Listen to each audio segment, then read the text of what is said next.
Last week we talked about the date, or the person. The person is John, right? And the date, and we said it's probably somewhere in the AD 90s, mid to late 90s. And so that kind of leads us to what we're going to talk about at the first this morning. And then we'll start getting into some of the good stuff. So this is just kind of background information that's important so we can get to the good stuff. So historical moment. What is happening? Okay? What is happening? So if we assume the late date, then here is some of the situation going on. Persecution is sporadic.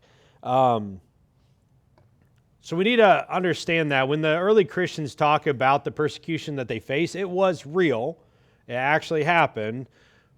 But it wasn't as prevalent as we often think. So sometimes we get in our heads that the first Christians just were persecuted left and right and left and right and left and right, and everybody was against them, and that's not really the case. What tended to happen is it always centered around some kind of event. So the first major persecution of Christians in Rome, for example, is under Nero, and it happens after Rome catches on fire. A lot of historians think Nero started the fire because he wanted to get rid of the slums so that he could rebuild Rome in the image that he wanted it to be in. And even his contemporaries were saying Nero started this. And so Nero had to deflect attention. So who's the easiest group to deflect attention to? The Christians, okay? And so a lot of the early persecution of Christians in Rome is a result of that. And so there's always some kind of event. Usually it's some kind of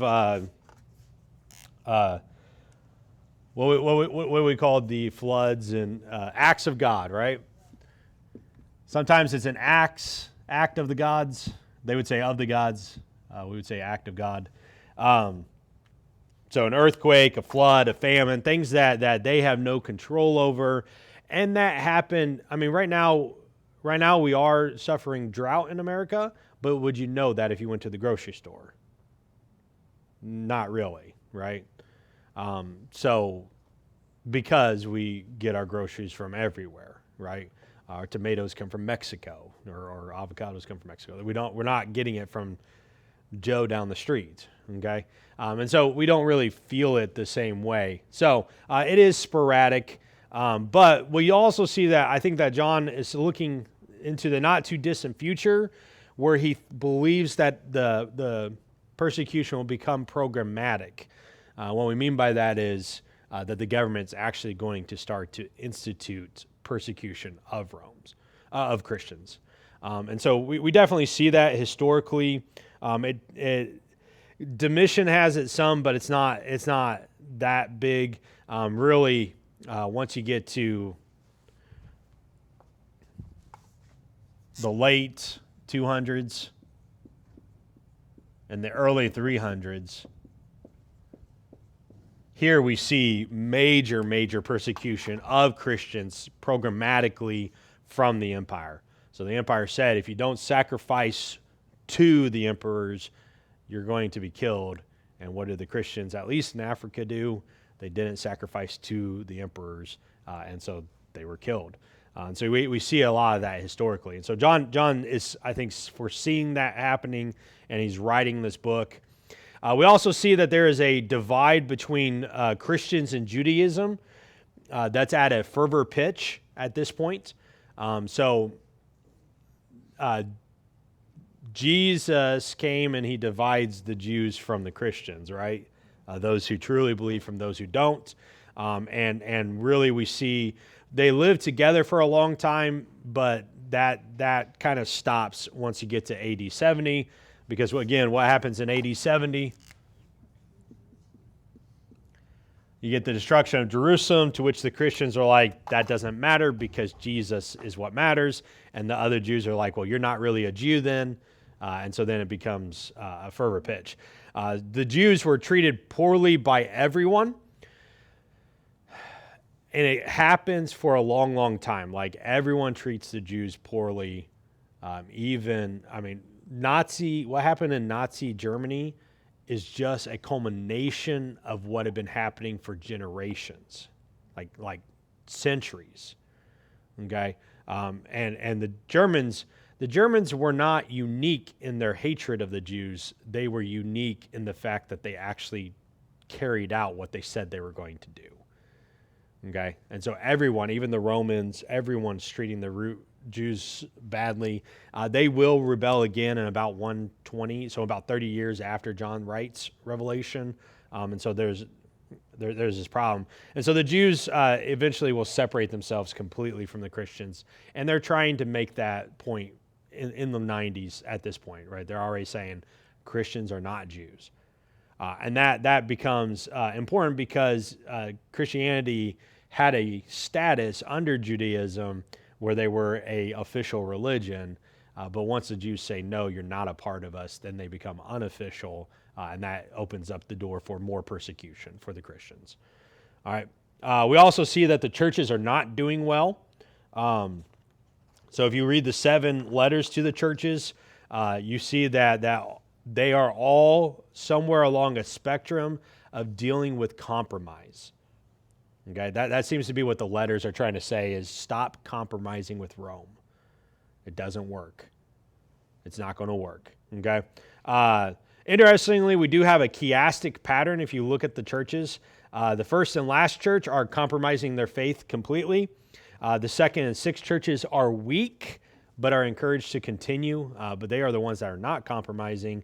And then the third, fourth, and fifth churches are in a mixed condition, which if the churches represent the churches throughout history, what we see is that most churches are not healthy or witnessing churches in history, which is kind of a sad state of affairs, but I think we can even see that in our own culture as well. And so John is writing to the churches to encourage them to overcome. Every single letter will end in that way, to the one who overcomes. So he's wanting to give them encouragement to overcome. All right, that's it. Now we get to the fun stuff. All right. The fun stuff starts with, how do we approach Revelation interpretively? Do you want one or two? One? Okay. One or two?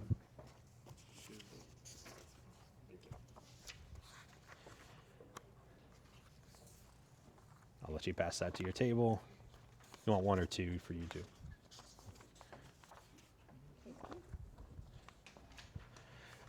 I think Francis said one thing, and you want one or two for your family. Okay. And if other people walk in, these are right here. All right. So how we interpret Revelation, how do we approach it? There's 4 major big picture ideas.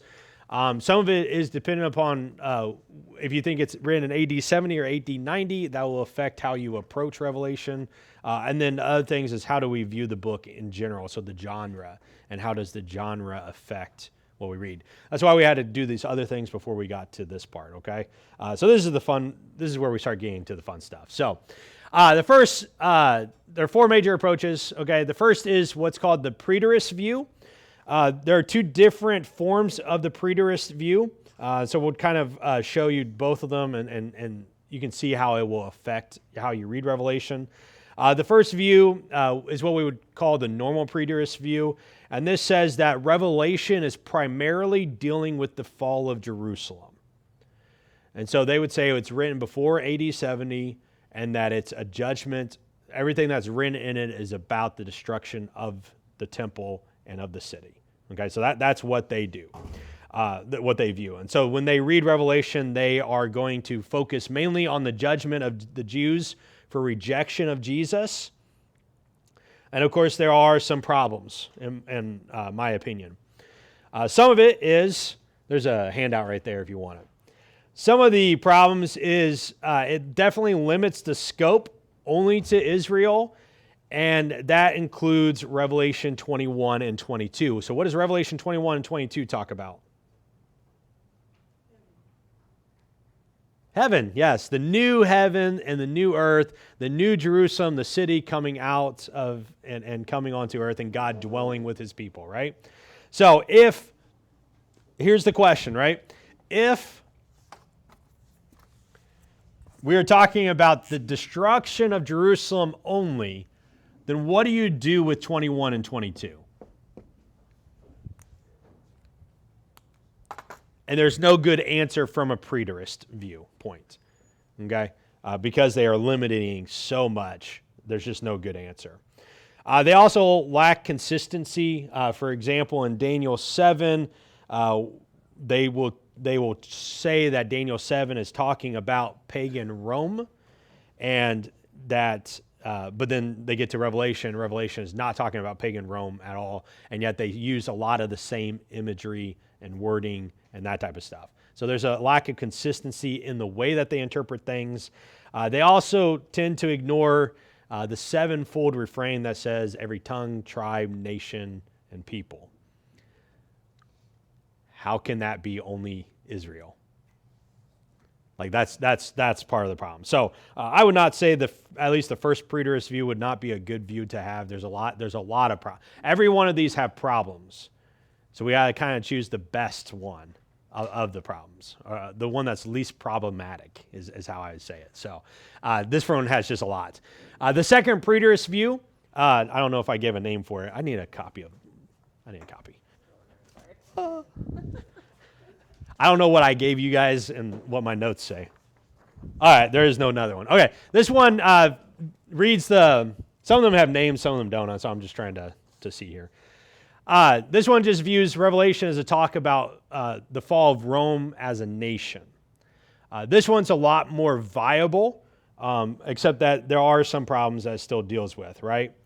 So it says that the primary purpose is to encourage Christians to resist the allures of Rome, and I would agree with that assessment. I think Revelation is written to the first Christian that's supposed to read it. They were encouraged to resist the temptation to compromise with Rome. Okay? And I think we can look at our world today and I think we could get that same message, right? It could be very tempting to compromise with our culture. And we see churches that are doing it. And I think Revelation has a word for us today that says, don't do that. And here's why. And John's going to explain why throughout the whole book, okay? So I would say I would agree with that part. The fall of Rome takes place in about AD 400. We'll just say 400. I don't know the exact date, but it's in the 400s. And when was this book written?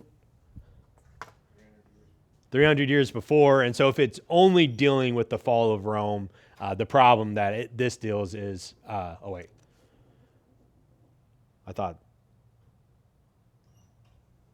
I'm reading the wrong thing here.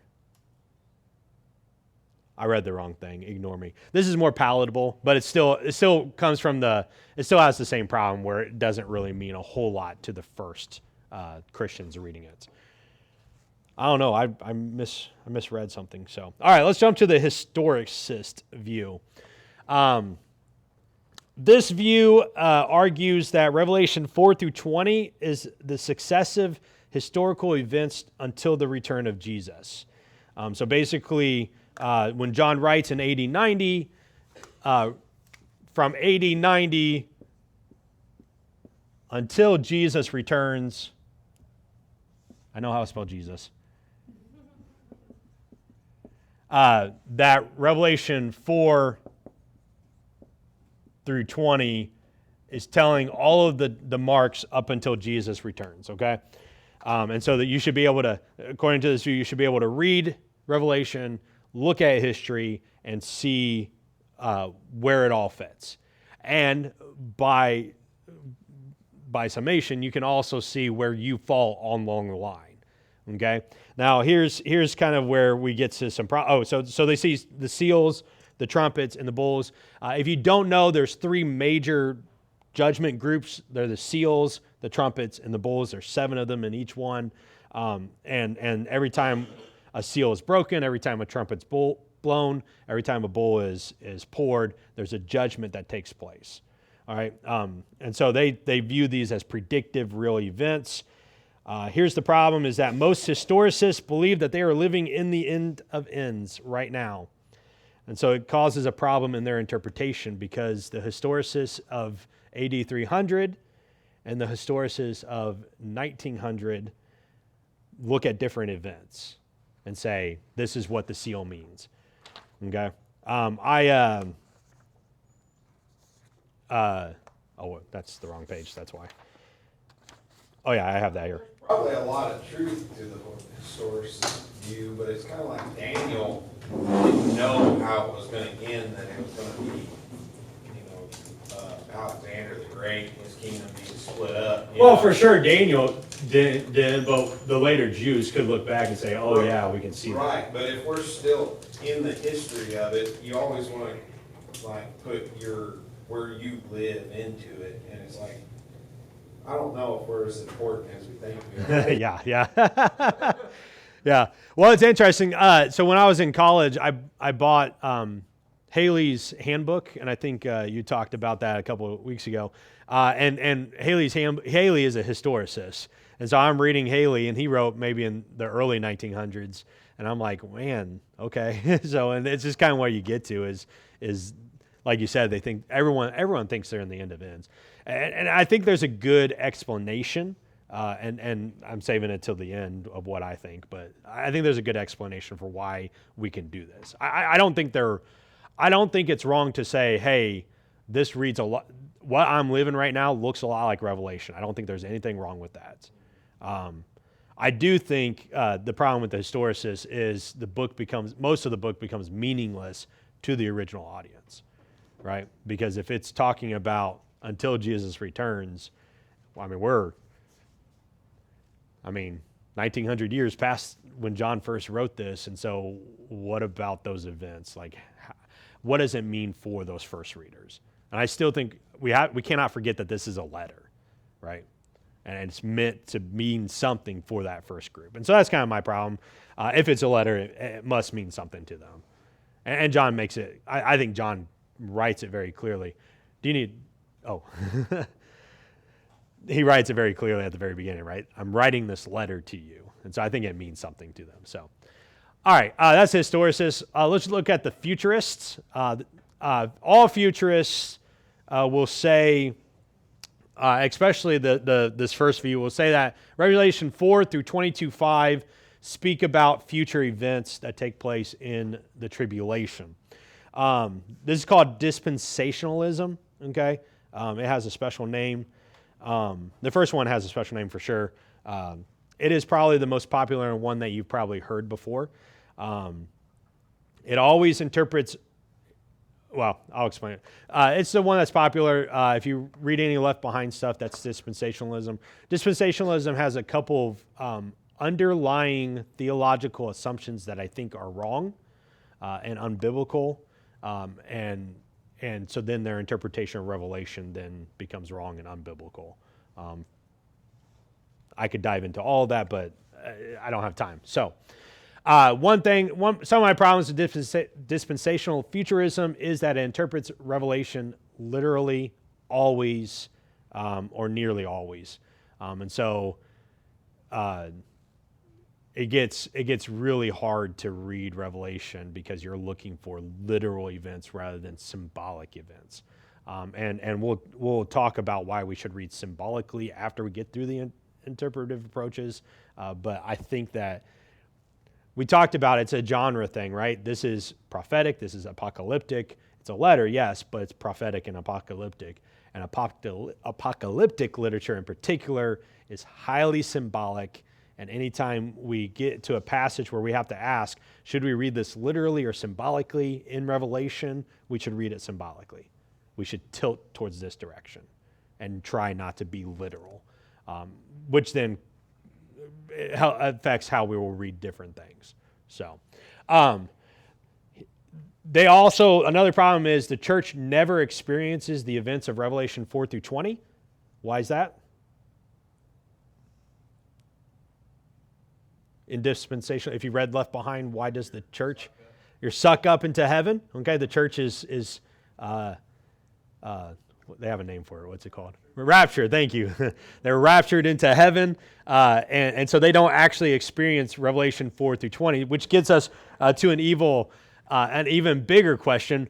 What does it mean for the Christians throughout all of history? Why should we read this book at all if it doesn't even matter to us? Okay. That's a good question that they don't have a good answer for. And the order is generally this. You have a restoration of ethnic Israel, the church is raptured, 7-year tribulation, Antichrist's reign, assembly of evil nations, Christ's return and defeat of evil, the millennial reign, Satan returns for a final rebellion, and then Christ's eternal reign. That's the general guideline for dispensationalism. I'll leave it up there for a second. You got it? Okay.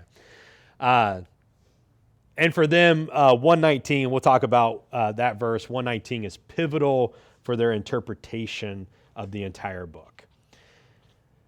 All of this is on here for the most part, so you should be able to see that. The other futurist view is what we would call modified futurism. Here, Christians will pass through the final tribulation, which is described in 4:22 through 25. So for them,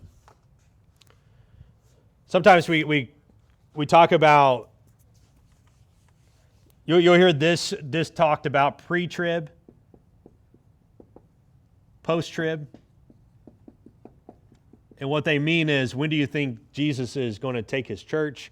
Dispensationalists say pre-trib. Modified futurists would say post-trib. Okay, so that's the difference between these two.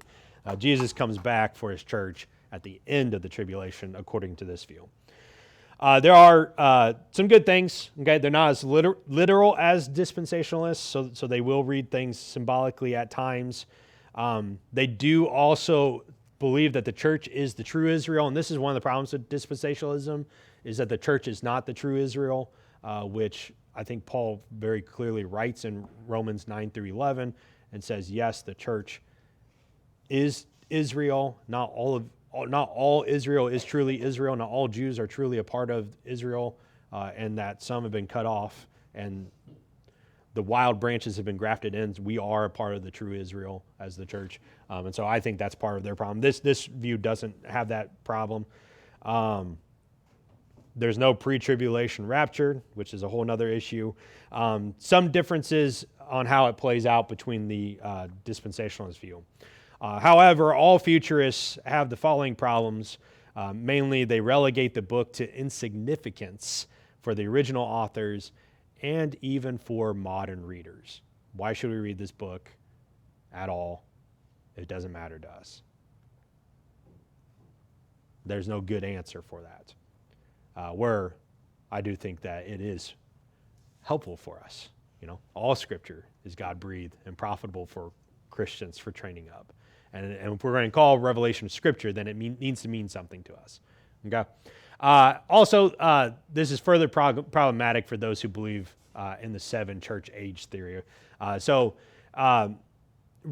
The letters to the churches, there is a theory out there that they represent. We'll talk about it when we get there.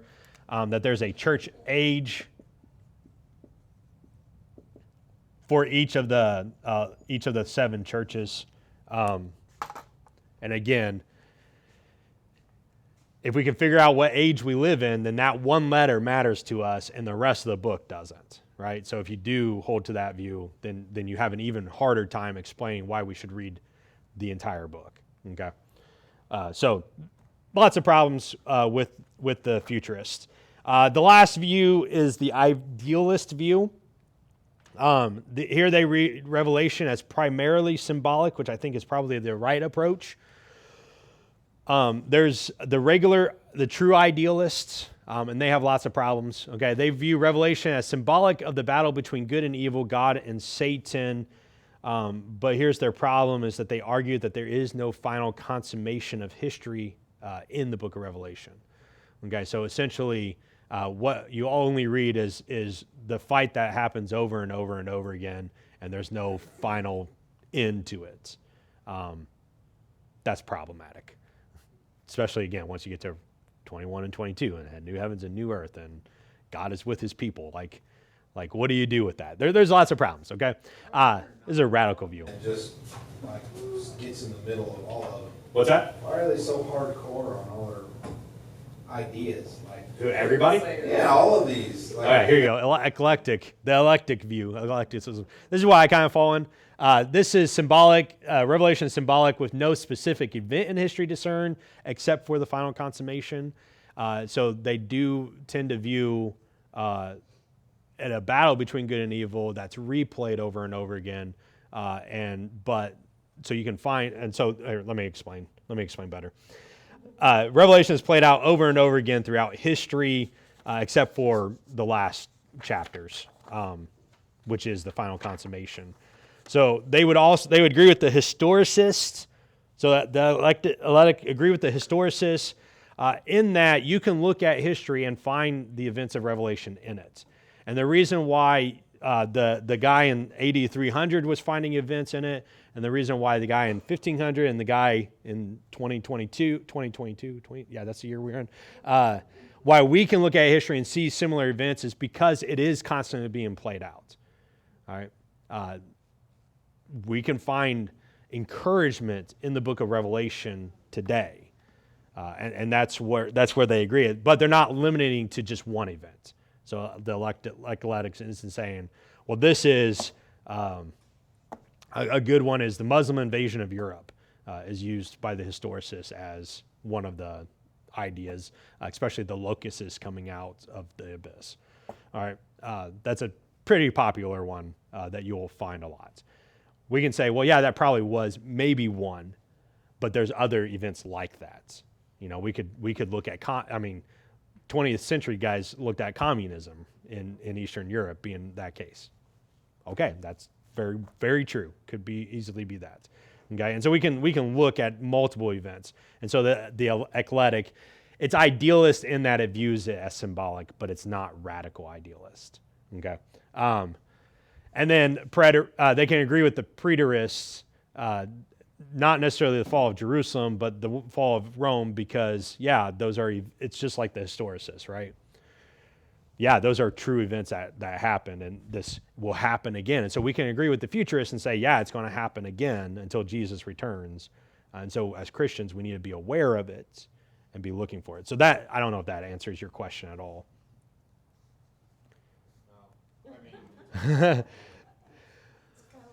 Everyone wants to be hardcore because once you enter into it, like you have to stick with it.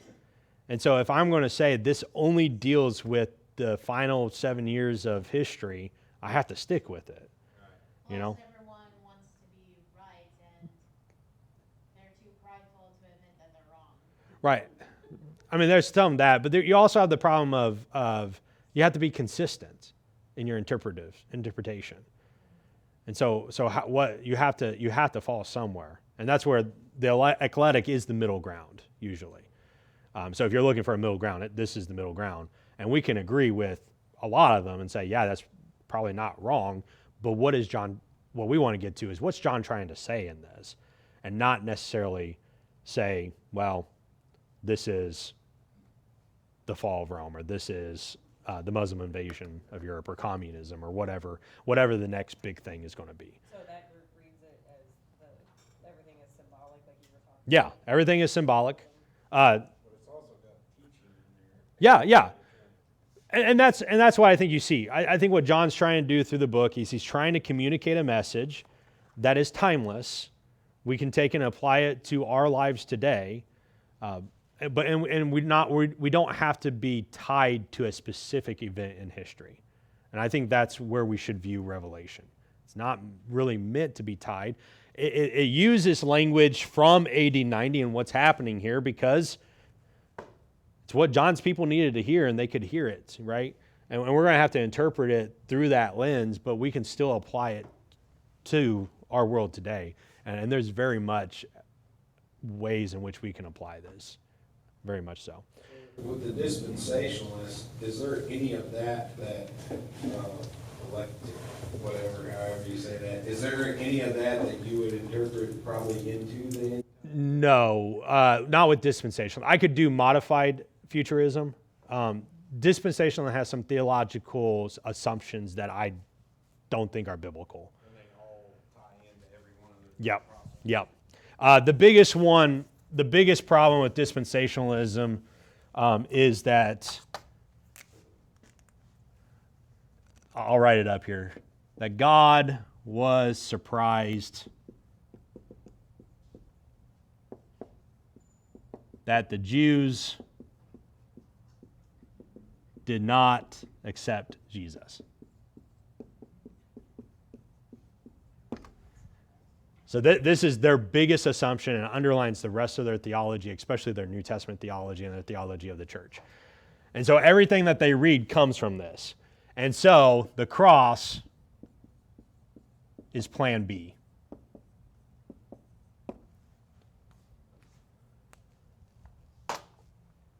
And I think that is wrong. I think that's heresy. It was plan A from the beginning. We can read it in Genesis 3. Genesis 3. That's the underlying assumption, and then everything that they teach stems from that, and you can point it back to this.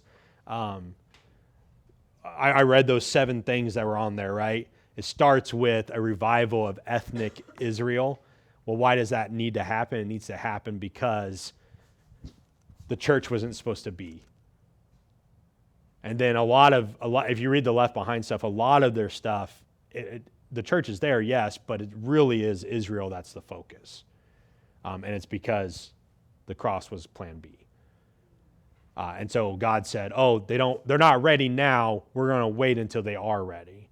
And that's why the tribulation happens, is because that's when Israel's ready for Jesus.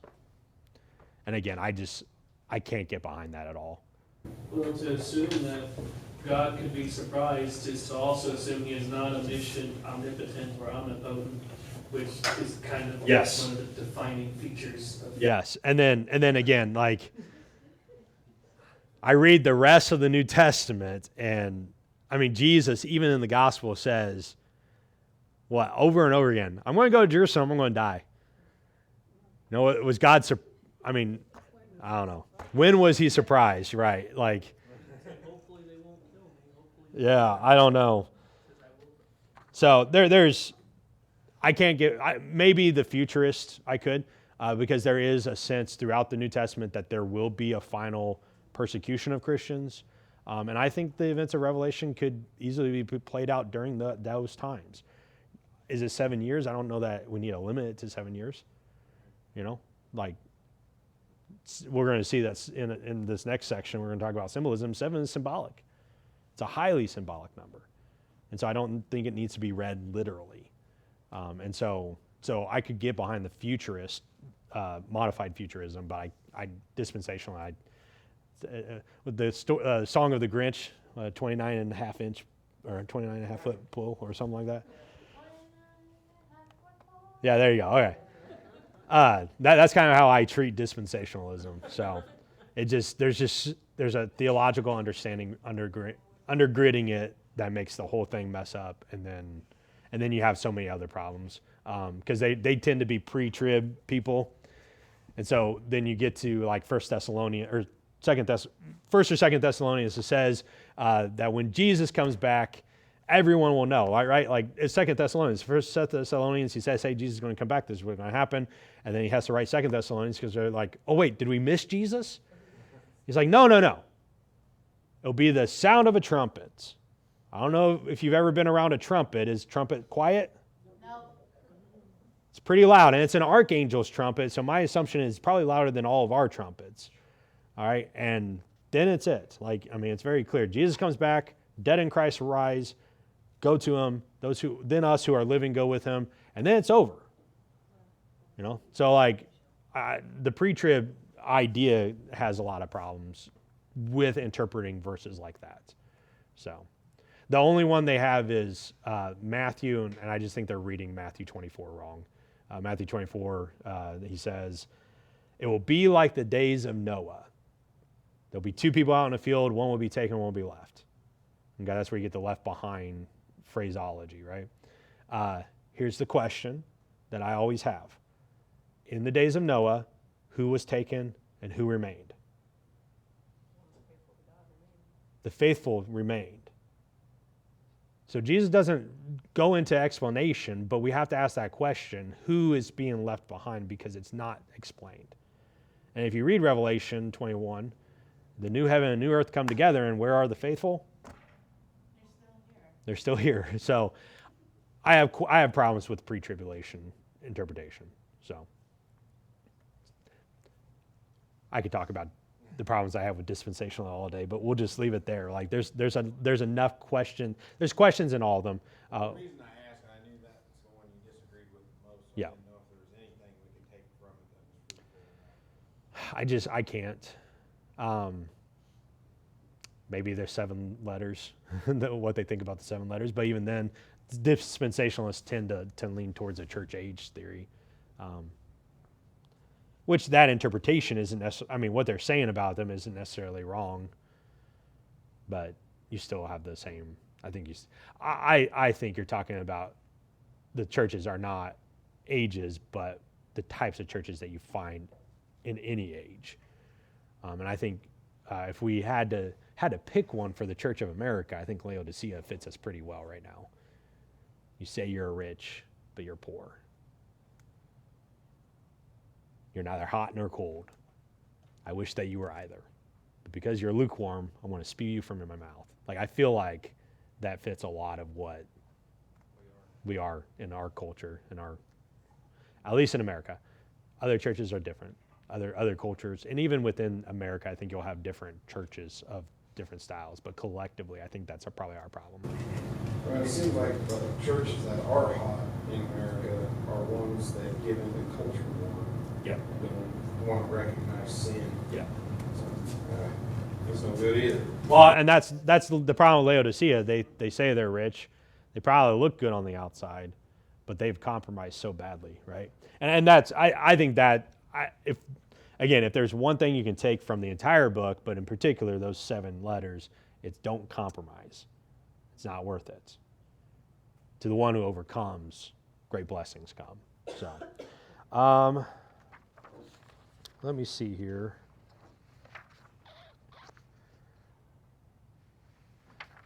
Trying to decide how far we need to get into this. So, we'll start this. We'll probably have to stop halfway through. So, the next thing is talking about symbolism and numbers. We'll talk about numbers next week. So we'll probably just hit the symbolism part of it.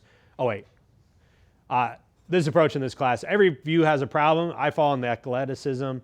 Every book and here's why I believe that every book was written for a certain people, for a certain purpose, for a certain time, but have a timeless message. Like, we can learn something from it.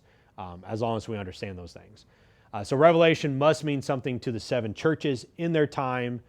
So that will often preclude the dispensationalists in particular, maybe even the futurists. The language of Revelation is highly symbolic. And so if we should not read it if it doesn't sound like it's literal, then we shouldn't read it literally. Okay? So again, futurists have problems with that.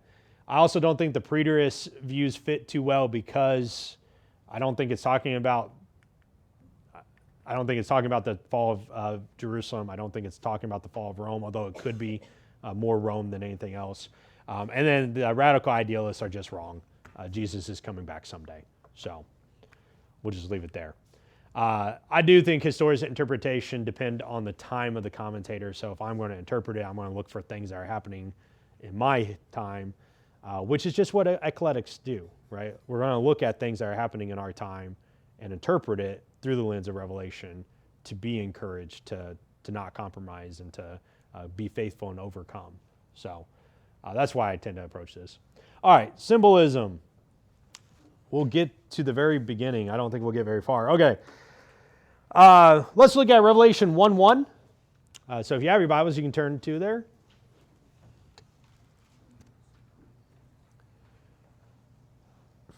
And if someone wants to read it, that'd be great.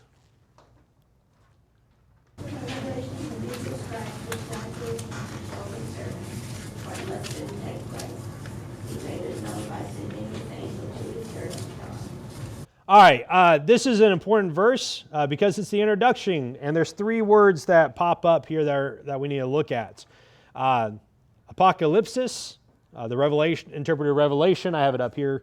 Didomi, which is the mystery showed, that word showed. And then semino, which is the know, that you may know, okay? All 3 of these words are important in Revelation 1. They interestingly are all found in Daniel 2:28 through 30 and verse 45. So Daniel in the Greek version, okay, not in the Hebrew. The Hebrew is different, but in the Greek version they all appear. Here it says, this is why we read Daniel 2 a couple weeks ago, okay? Daniel 2, 29-30 says, as your majesty was lying there, your mind turned to these things, and the revealer, apocalypsis, of mysteries showed, didomai, you what is going to happen. As for me, this mystery has been revealed to me, not because I have greater wisdom than anyone else, but so that your majesty may know, semaino, the interpretation, and that you may understand what went through your mind. Now here's the thing, is we have these same words, and they appear in Revelation 1:1, they appear in Daniel 2, they also appear in verse 40, or at least semaino appears in verse 45. The great God has shown Semaino, the king, what will take place in the future. This dream is true, and its interpretation is trustworthy. In Daniel 2, God was communicating how? How did God communicate to Nebuchadnezzar? Through a dream, through a vision, right? What did Nebuchadnezzar see? A giant statue of him made of 4 different elements, and then the rock came down and smashed the entire... Perfect. Should that be read literally? Okay. So I think Daniel gives us in 1:1 the reason why we should interpret things symbolically. Okay, and John does it for us by using the same language as Daniel 2 to give us a literary. There we go. Literary approach to Revelation. So so the word semaino, it means to know. There's other words for know in the Bible. Gnosko is the most common one. So he chooses a word that's not commonly used, semaino, for know. Interestingly, in John's writing, so whenever John writes and he uses this word, he uses it of the symbolism of Jesus' cross. We see that in John 12:23. Let me see. John 12:23 mentions Jesus being lifted up like a snake in the desert.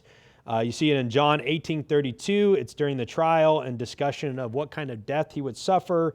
And then John 21:19 discusses the type of death Peter would suffer through pictures.